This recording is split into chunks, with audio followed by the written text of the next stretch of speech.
Historically in policing, we've operated in silos, and we haven't done a really good job talking about what we do in law enforcement, and it's just not so Simcoe. It was the way police services operated.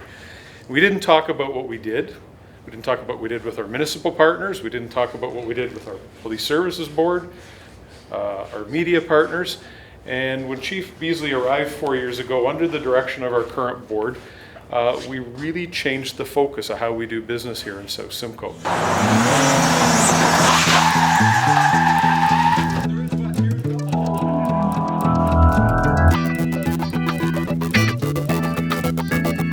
Down the ground. Go for it. One. Nice. Very similar issue to what they would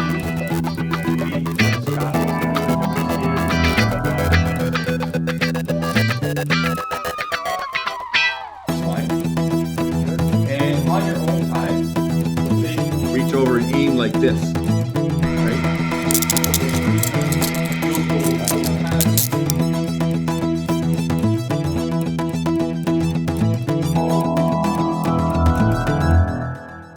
Well, 4 years ago what we did was we decided that we were going to reach out to the community, and we thought that a great way to engage the community was to have them come into our house, have them come into the police station and see what we do. Thank you, sir. Cover off what you need to cover off. Okay, welcome. Again, I've already mentioned that. My name is Wes. It's Constable Brown.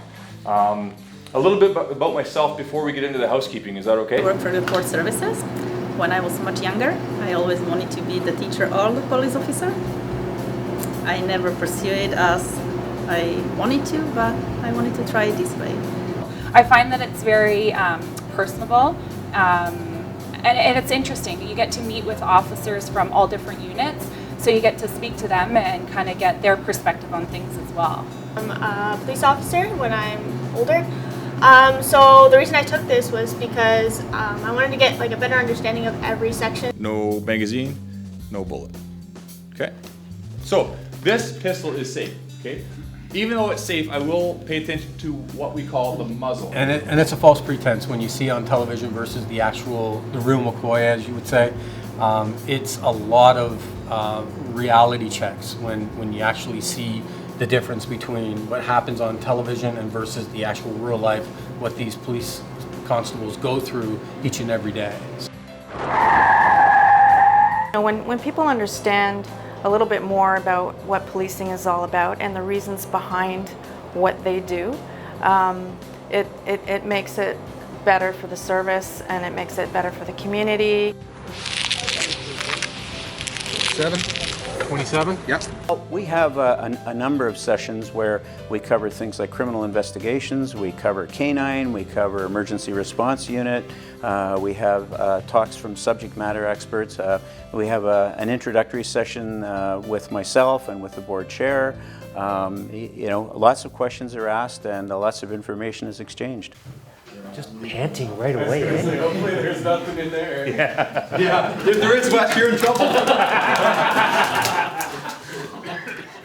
The canine session was extremely informative. I mean, based on all of the interactions with the canine unit itself, I think there was a lot of uncertainties of what they actually do.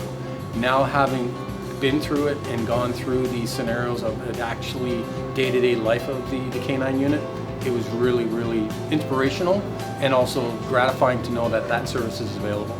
Oh, sit. Good boy. Good boy, good boy! I really enjoyed when the special constables came in and they spoke about what they do in the schools. It's definitely something that I'm interested in. Nice and tight. That's nice. Good. Nice. Now I'm going to put the straight in. I'm going to rock around in. The shooting, it was quite interesting as well. The normal person doesn't get to that as well. The handcuffing, I learned about that as well, what I didn't know, like all those safety stuff. If you get your problem, you can also get a nice little squeeze out of it. Easy. Oh yeah, now use your little finger, pull around. There, got it? Is it tight? That's nice, eh? Perfect. Criminal investigations, the drug unit, it's how involved it is and how in-depth it is. I think for me it would probably be the night that we had the forensics. That was really cool. And the canine was awesome as well. A lot of people probably like that, I'm sure, but it's just really cool to see all the different departments and what they do. That's also why you take the 10. That's why you take your 10 to get the average.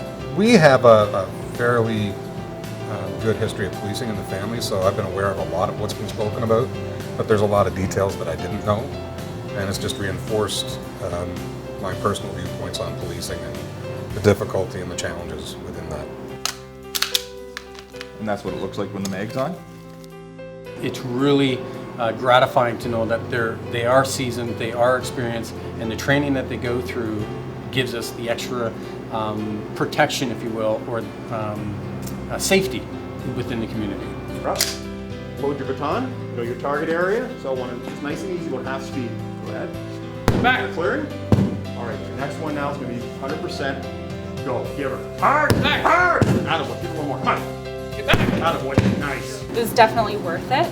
I drive 45 minutes to get here, so it's every Thursday night volunteering. But yeah, it was definitely worth it, and I did learn a lot. And again, it was great to actually speak to the officers. Sometimes we're doing this. Literally, we're like this. The other one started.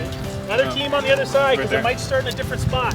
The people that go through the academy program, they become ambassadors of South Simcoe Police. So it's a way of engaging the community and bringing the ties closer together, because that's what we're all about, is community policing. Ooh, there you go. Nice. Nice, good. Yeah, really good. Anything else? It's lots of things what you can learn, what you can go through, what you don't read about. You don't have hands opportunity to do that in the real life. I think everybody should go through a course similar to this. I think it would change a lot of people's opinions on policing. It's very informative and educational, and I would tell anyone absolutely to apply.